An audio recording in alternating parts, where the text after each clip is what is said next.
Hey SBC, want to kind of give you a little bit of a pulse on today, Sunday, November 1, and the message, but also to kind of give you a little bit of perspective where we're at. So we just wrapped up our fall Folly of Kings series this past Sunday.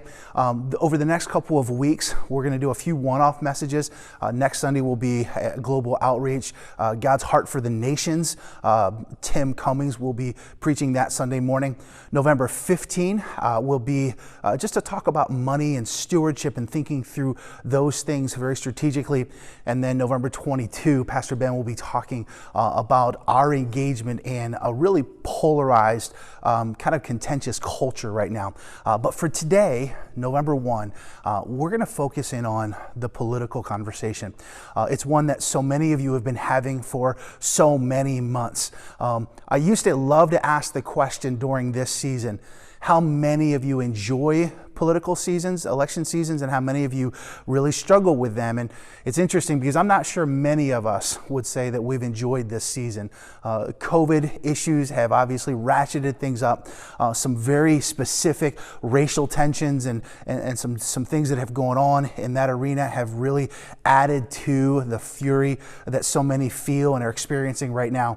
And then also now just this contentious hyper-partisanship when it comes to this election season. And so as Jesus followers, we are then forced once again to ask the question, how do we do this well? How do we think strategically? How do we honor God in the way that we navigate this season, in the way that we vote, in the way that we speak, in the way that we engage politically?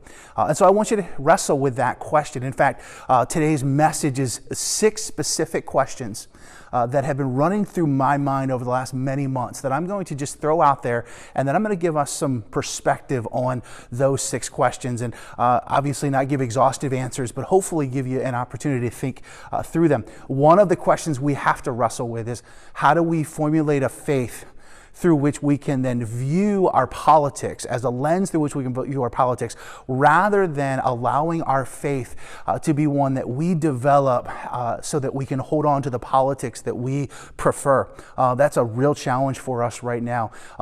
There is probably one moment through this entire season where I finally found something that resonated so deeply in my heart that really encouraged me. And that is as I began to do some significant work on looking at Jesus and Paul the Apostle at the end of the Gospel of Luke, at the end of the Gospel of Acts, as we look at their encounters with the Jewish and the Roman authorities, the political leaders of their day. How is it that they engaged with? How did they think about and respond to political leaders of their day? The way that they encountered them, the way they thought about them, and has been incredibly encouraging and challenging to me.